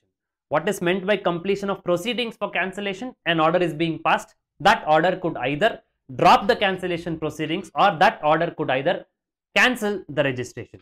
Till such time, the registration would be suspended. The next one, sub rule 2. Where the proper officer has reasons to believe that the registration of a person is liable to be cancelled under section 29 or under rule 21, he may suspend, which means suspension is optional. Now friends, Which scenario are we talking about? We are talking about suo motu cancellation by the proper officer, where the proper officer has reasons to believe that the registration of a person is liable to be cancelled. So friends, in suo motu, here the provision tells suspension is optional. Suspension is optional, which means that it is other than specified cases. He may suspend the registration of such person with effect from a date to be determined by him, pending the completion of proceedings for cancellation of registration. Subrule 2A, where a comparison of the returns furnished by a registered person under section 39 with the details of outward supplies furnished in GSTR 1 or the details of inward supplies derived based on the details of outward supplies which is furnished by the suppliers in GSTR 1 or such other analysis, which means simply comparison between GSTR 3B and GSTR 1, comparison between GSTR 3B and GSTR 2A, or any other analysis as may be carried out on the recommendations of council. As of now, there is no such other analysis which is recommended by the council. So currently it is only difference or variance between comparison between 1 and 3B and 2A and 3B. If this analysis show that there are significant differences or anomalies indicating contravention of the provisions which are leading to cancellation of registration of the said person, his registration shall be suspended, mandatory suspension. And the said person, mandatory suspension, and the proceedings are starting with suspension of registration. The starting point itself is suspension of registration, as we have already seen in the preceding slide. So he shall suspend, and the said person shall be intimated in Form REG 31 highlighting the said differences. They will suspend the registration, give the reasons for suspension, and ask him to explain within a period of 30 days as to why his registration shall not be cancelled. I am sure there is nothing new which we have learnt now. Everything which we have seen in the table is what we are seeing in the form of wordings of Rule 21A. 21A Subrule 3. A registered person whose registration has been suspended shall not make any taxable supply during the period of suspension and shall not be required to furnish any return under section 39. Friends, this we have already seen that during the period of suspension, the registered person cannot make any taxable supply and is not required to furnish any return. What is meant by not making any taxable supply? It means he cannot issue a tax invoice and collect taxes from his recipients. So friends, in simple terms, during the period of suspension, this registered person cannot issue tax invoices and collect taxes from his recipients. Whatever goods which is having, he can sell them, he can supply them. But against this particular supply, he will not be in a position to issue a tax invoice and collect taxes from his recipients. This, there's nothing new, there's no amendment. This we already know. Friends, what is the change? There is another restriction which is being placed. There is another restriction which is being placed. Another restriction which is being placed is a registered person whose registration has been suspended under Subrule 2 or Subrule 2A, which means suo motu cancellation of registration. A registered person whose registration has been suspended under Subrule 2 other than specified cases or 2A specified cases shall not be granted any refund under section 54 during the period of suspension of his registration. So friends, what is this point trying to tell us? That during the period of suspension, the registered person will not be granted any refund. Now friends, which suspension are they talking about? How many suspensions are there? You have got suspensions under Subrule 1, Subrule 2 and Subrule 2A. What was Subrule 1? Subrule 1 was a case where the registered person himself makes an application for cancellation of registration.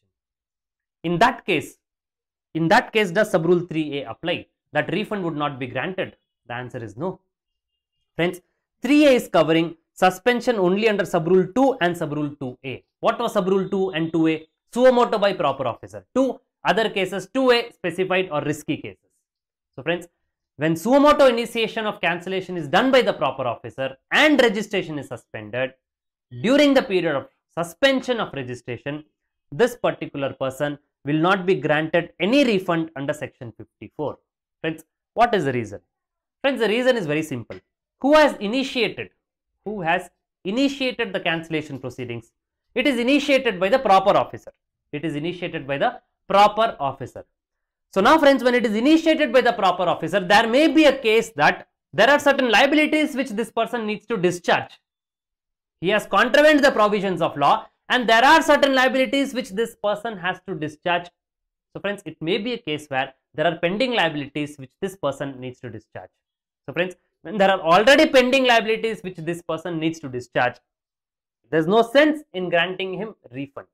So friends, during the period of suspension where cancellation proceedings is initiated suo motu by the proper officer, in those cases during the period of suspension, the registered person shall not be granted any refund. Friends, let's keep Rule 21A on hold for a moment. Friends, I repeat, we are seeing 21A, sub rule 3, there is nothing new which we have seen. It just simply says that during the period of suspension, the registered person will not issue a tax invoice and he cannot collect taxes from his customers. Sub rule 3A is a new insertion. There are three types of suspension: sub rule 1, sub rule 2 and sub rule 2A. 1, it is application of cancellation filed by the registered person. 2 and 2A, suo motu by the proper officer. Now friends, when suspension is under 2 and 2A, that means suo motu by the proper officer, either risky cases or non-risky cases, the registered person whose registration has been suspended will not be granted any refund. Now friends, there is another amendment. At this point of time, it is apt for us to discuss another amendment which has come under Rule 138. Let's have a look at it. It says Rule 138E. We are just jumping to Rule 138E because that is relevant in the current context. Rule 138E, it tells us that restriction on furnishing information in Part A of E-Way Bill 01. Friends, as we all know that certain specified persons would not be in a position to generate an E-Way bill. Certain specified persons would not be in a position to generate an E-Way bill, or any information with respect to those specified persons will not be allowed to be punched in Part A of EWB 01. In simple terms, if the specified person is anyway involved in the E-Way bill transaction, E-Way bill cannot be generated. So friends, there we had seen that if a person has not furnished the returns for consecutive period of 2 tax periods, if he has not furnished his statement of outward supplies for any 2 months or quarters, this we have already, there's nothing new. This is not covered by the amendment. The amendment is, if a person whose registration has been suspended either under 1 or 2 or 2A, a person whose registration has been suspended in all the 3 cases, he will not be in a position to generate an E-Way bill. Neither he will be in a position to generate an E-Way bill, nor if he is a party inside the E-Way bill, any information with respect to this person cannot be entered in the E-Way bill. So in short, wherever this particular person is involved, E-Way bill cannot be generated. So friends, the point which we are discussing is, as regards the suspension of registration is concerned, there are 2 new things which have been introduced. During the period of suspension of registration, the registered person shall not be granted any refund. This is an amendment in Rule 21A. Which types of suspension it is covering? It is covering only those suspension where cancellation is initiated suo motu by the proper officer. The second point is, according to Rule 138E,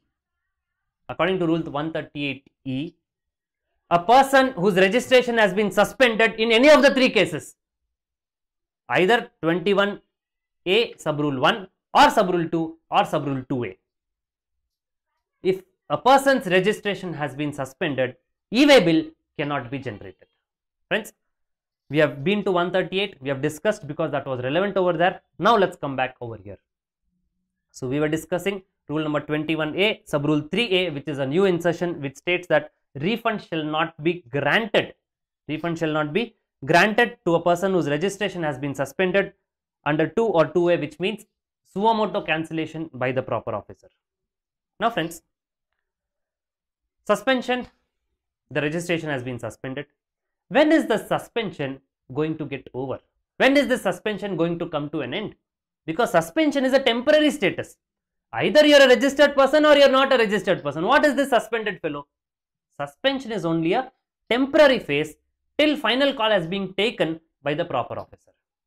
Proper officer would give a final call whether the registration is actually liable to be cancelled or not. He would give an order for cancellation of registration, or he would give an order for dropping the cancellation proceedings. Till that outcome of the order is going to come from the starting point till the ending point. During the time when the cancellation proceedings are on, during such time, the status, the temporary status is suspension. The moment cancellation proceedings are completed, suspension will be uplifted. Suspension would vanish. But friends, is a separate proceedings required to close the suspension? Let's have a look at sub-rule 4.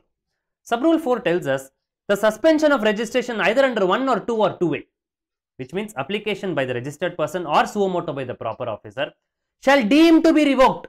It is deemed revocation.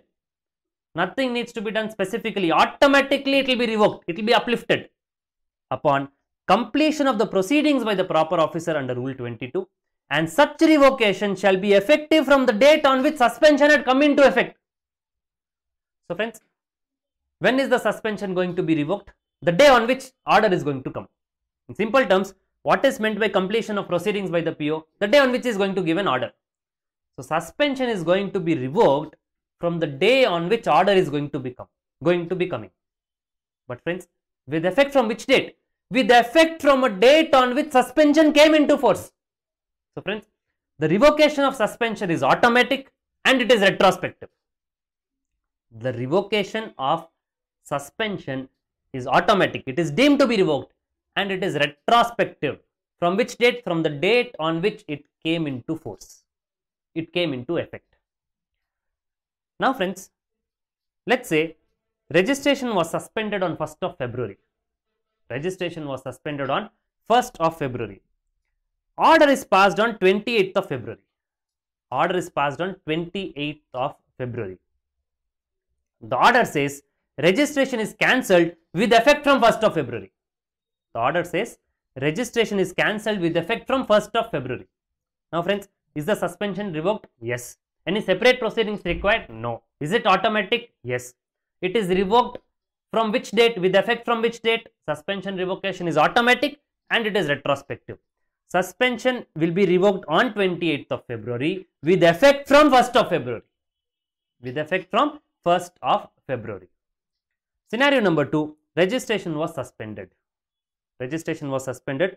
Order is passed on 28th of February stating cancellation proceedings are dropped, which means the registration is not liable to be cancelled. He can continue with the registration. Is the suspension going to be revoked? Yes. On which date? It is going to be revoked on 28th February. Only on 28th of February, the registered person would come to know that yes, the suspension is revoked. But the effective date would be with effect from 1st of February. So friends, when you are going to stand on 1st of February, standing on 1st of February, the status would be something like this. The status would be till 1st of February, that is 31st of January. The registration was active. With effect from 1st of February, with effect from 1st of February, the registration is cancelled. There is no suspension in between because it is revoked retrospectively with effect from a date on which it came into effect. Scenario number 2. Scenario number 2. 1st of February, the registration was suspended. Cancellation is dropped based on the order which is passed on 28th of February. Suspension is revoked on 28th of February with effect from 1st of February. So friends, when the registration was suspended on with effect from 1st of February, the registration was suspended. So friends, till 31st of January, the registration is active. Now friends, we are seeing the status on 28th of February. On 28th of February, when I am receiving the order and I look back, how would the timeline look like? Till 31st of January, the registration was active. With effect from 1st of February also, the registration is active. Because now the cancellation proceedings are dropped and suspension is revoked retrospectively from 1st of February. So friends, the point which we are trying to understand, we are trying to create a platform for the amendment which has come into force with regard to this discussion. So friends, the suspension is deemed to be revoked it is automatic, and it is retrospective. But when do you get to know that the suspension is revoked? The date on which you are going to receive an order. Are we clear? Fine. Now, let's discuss a case.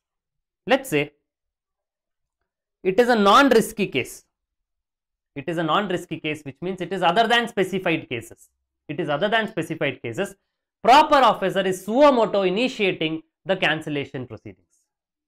So friends, in non-specified cases, other than risky cases, is the first step suspension? The answer is no. The first step is giving show cause notice for cancellation of registration.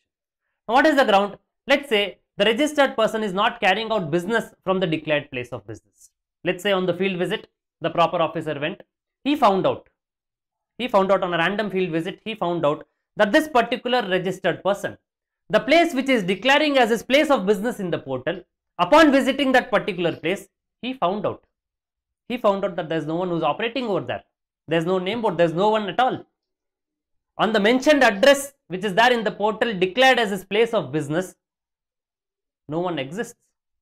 So now friends, the proper officer assumed that this person is carrying business from a place which is other than the declared place of business. Is it a ground for cancellation of registration? Yes. What is the ground for cancellation of registration? Not carrying out business from the declared place of business. He has declared this place of business in the portal. He is not carrying out business from here. The proper officer has got grounds for cancellation of registration. Yes. Is it risky case or a non-risky case? It is a non-risky case. There is no variance between 1 and 3B. There is no variance between 2A and 3B. It is a non-risky case. So the approach to be followed is first serve a show cause notice. He serves a show cause notice. Whether suspension is mandatory? The answer is no. Suspension is optional. Suspension is optional. Should the officer give any show cause notice for suspension? The answer is no. In this case, the officer decides to suspend. From which date? With effect from a date to be determined by him. He decides to suspend his registration with effect from 1st of February itself. He decides to suspend the registration with effect from 1st of February itself. On 1st of February, he gives a show cause notice. On 1st of February, he suspends the registration. Of course, it is optional, but he decides to do so. Now, what is the time limit which is available with this registered person to reply? Non-risky cases, 7 days. He makes a reply by 5th of February.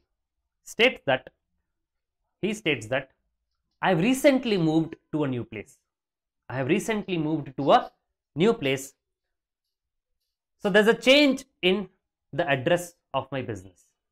And friends, does it require an amendment in the registration certificate? The answer is yes.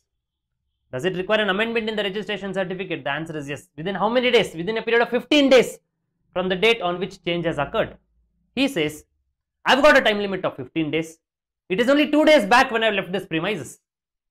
Had you come 2 days back, you would have found me. I've got a time limit of 15 days for amending my registration. This is only the 3rd day of my change. So he makes a reply and he says, this is attached rental agreement, my address proof for the new place of business, and we are carrying out business from this place of business. So friends, the reply to the show cause notice is being given along with all the relevant documents, whatever is given, it is being shared. And let's suppose the registered person also shares photographs along with the reply which he is giving. He also shares photographs of the place of business. So friends, the reply to the show cause notice is furnished on 5th of February. Let's suppose the officer would give an order on 28th of February. Assuming the officer would give an order on 28th of February. Now friends, in this timeline, when does suspension start? When does suspension start? Suspension starts on 1st of February. Suspension starts on 1st of February. When is suspension going to be revoked? When the order is going to come. The revocation of suspension would happen on the day on which order is going to come, which is going to be on 28th of February. Of course, it would be with effect from 1st of February. But friends, we are talking about a period between 1st of February till 28th of February. Let's keep it as 27th of February. 28th, let's say the order comes. So now, between the period of 1st of February to 27th of February, till such time he has not yet received the order. During this time, the status of his registration is suspended. Now friends, if the status of his registration is suspended, he cannot issue tax invoices, he cannot collect taxes from his customers. Now friends, this particular person tells to the officer, have I got time limit within a period of 15 days to make an application for amendment of registration? The officer says yes. You had been on the third day. This is the day on which I vacated the premises. This is the proof. So within a period of 15 days, I am well within my limits to make an application for amendment of registration. The proper officer says, okay, could be. This is my new place of business. This is the rental agreement. The officer says, fine. The registered person asks, are you prima facie satisfied with my reply? The officer says, yes, prima facie I am satisfied with your reply.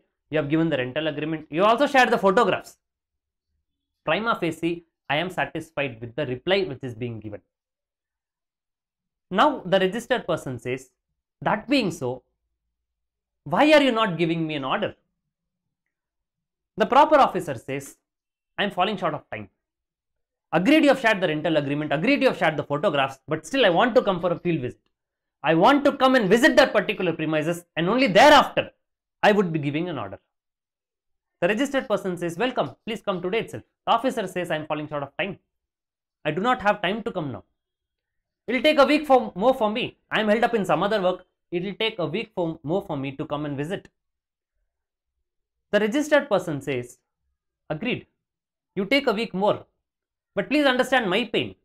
My pain is, till such time you are going to give an order, the status of my registration is under suspension. I am not in a position to issue tax invoices and collect taxes from my customers. I am not in a position to issue tax invoices and collect taxes from my customers. The officer says, so what should I do?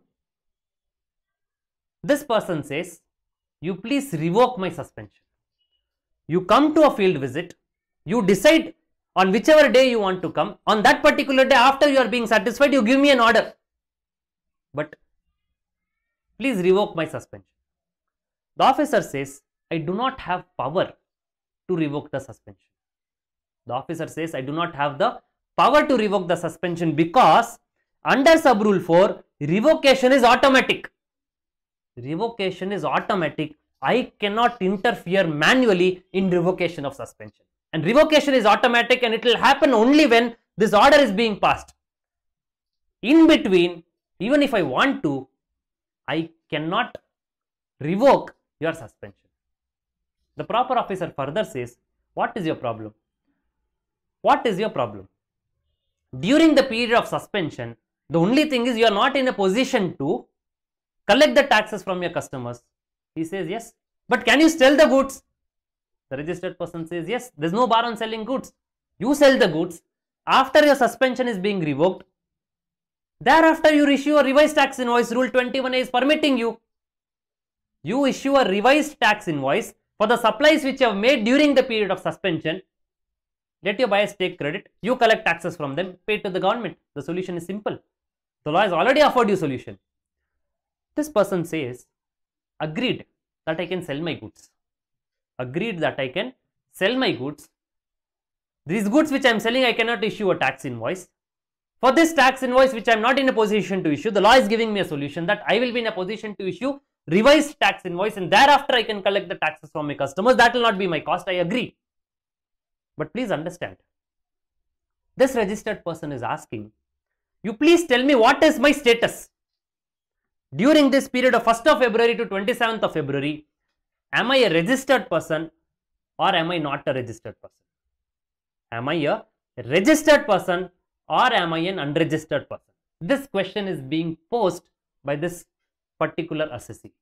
He says, please tell me, officer, am I a registered person or an unregistered person? The officer says, you are a suspended person. This particular person says, there is nothing called a suspended person. Either I am a registered person or I am not a registered person. The officer says, you are a registered person. So now friends, this registered person says, when I am a registered person, during the period of suspension also I am a registered person. When I am a registered person and if I am selling goods, over and above the specified limit, over and above the specified limit, am I required to generate an e-way bill? The officer says yes. According to rule 138, if the registered person is causing movement of goods, an e-way bill needs to be generated. He says, since my registration is suspended, I am not in a position to generate an e-way bill also, and without e-way bill, how am I supposed to sell the goods?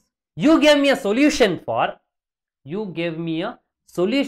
that you cannot collect taxes during this particular period. For this, you gave me a solution, you give revised tax invoice. Agreed. But during this period, you also barred me from generating an e-way bill. How am I supposed to sell the goods without an e-way bill? I do not know what you're doing. You already suspended the registration. You revoked the registration because you're prima facie satisfied. Order whenever you want, you pass it. But for now, you revoke my suspension. The officer says, the law doesn't allow me to do so. The registered person says, change the law. So here we have 21A sub-rule 4 proviso. The proviso states, provided that the suspension of registration under this rule may be revoked by the proper officer any time during the pendency of proceedings for cancellation if he deems fit. So friends, the proviso which is there, what was the main sub-rule 4? It stated that revocation will be automatic, it will be retrospective, no manual intervention. And when it is going to happen, it is going to happen only when the order is going to be received. Only when the order is going to be received, your revocation, the suspension would be revoked. Of course, it is going to be a retrospective date, but you will get to know only on the date on which you are receiving the order. Now, proviso gives some power to the proper officer. The proviso tells the suspension of registration under this rule may be revoked by the proper officer anytime during the pendency of proceedings for cancellation if he deems fit. So, till such time the order is going to come, if the proper officer deems fit, if he is prima facie satisfied, he can just revoke the suspension of registration. Now, let's have a look at the example. Friends, show cause notice is given on 1st of February. Why is the show cause notice given? Because the registered person is not carrying out business from the declared place of business. Is it a ground for cancellation of registration? Answer is yes, it is a ground for cancellation of registration. Registration is suspended. Now friends, is it a specified case or other than specified case? It is not a risky case. It is other than specified cases. In other than specified cases, the first step is show cause notice for cancellation, which is already given. Suspension is optional. The officer wants to suspend the registration. He has suspended it with a date to be determined by the proper officer. He suspends it with effect from 1st of February itself. Now on 5th of February, reply to the show cause notice is being received. The reply is satisfactory. The reply states that I've just shifted my place of business some 2 days back. Today is the 3rd day. I've got a time limit of 15 days to make an application for amendment. This is the rental agreement. These are the photographs. Are you prima facie satisfied? Friends, the officer is prima facie satisfied. He is prima facie satisfied, but he wants to take a final call only after doing the site visit and currently is falling short of time. So therefore, he requires further more time to do the site visit. But during such time, his registration is in suspended stage. Now, since his registration is in suspended stage, he is not in a position to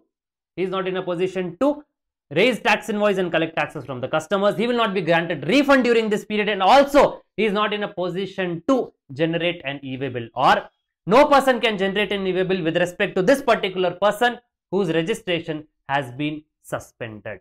So friends, for this the solution is, if the proper officer deems it fit, he may during the pendency of proceedings revoke the suspension. Assuming the proper officer is prima facie satisfied and he wants to revoke the suspension after reading the reply to the show cause notice, let's say on 6th of February, he uplifts the suspension, he revokes the suspension.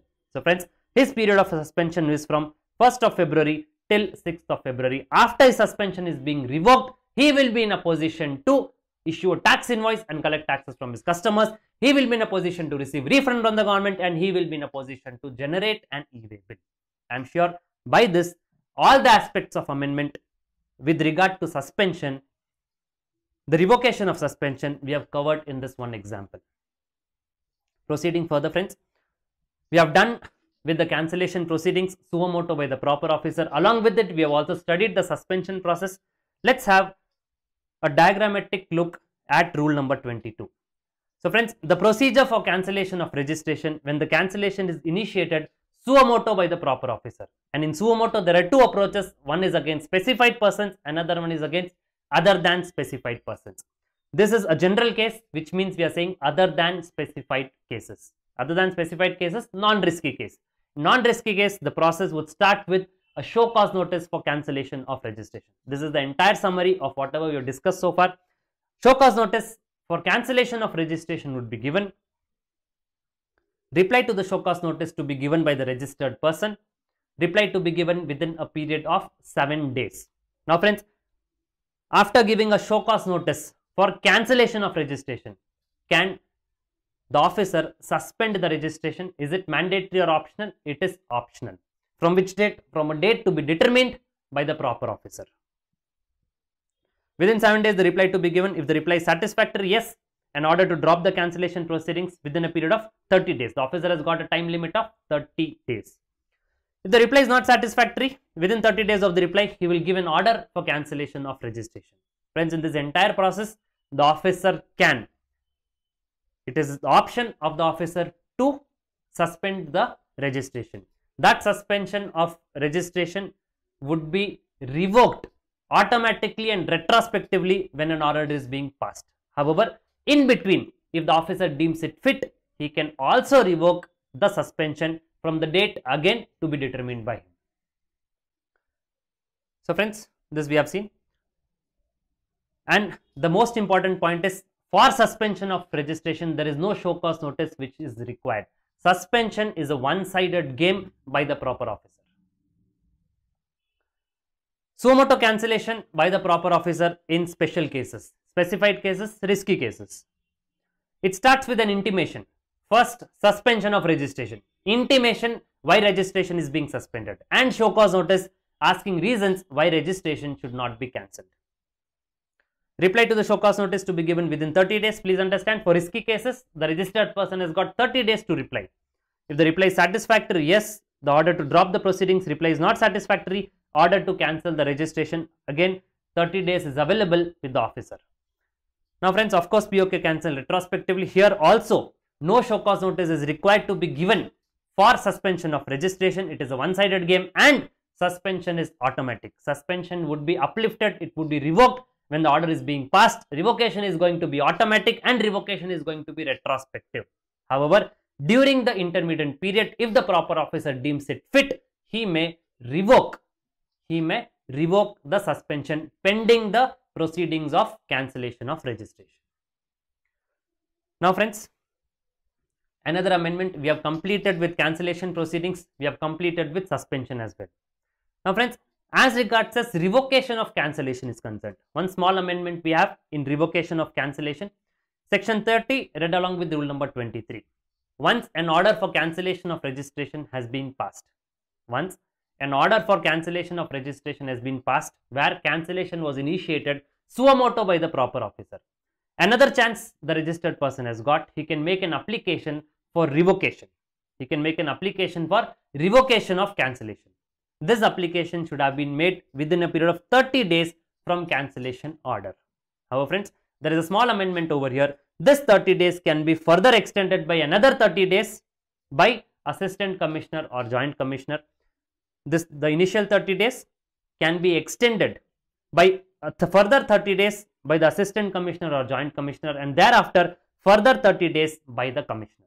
So in total, it is going to be 90 days. 30 days by default, further 30 days extension by ACJC, further 30 days extension by the commissioner. So this is a small amendment as regards as revocation of cancellation is concerned. Now friends, this is the entire timeline chart which is there. For new registration, amendment, cancellation where cancellation is initiated by the registered person, cancellation when cancellation is initiated by the department, and revocation of cancellation.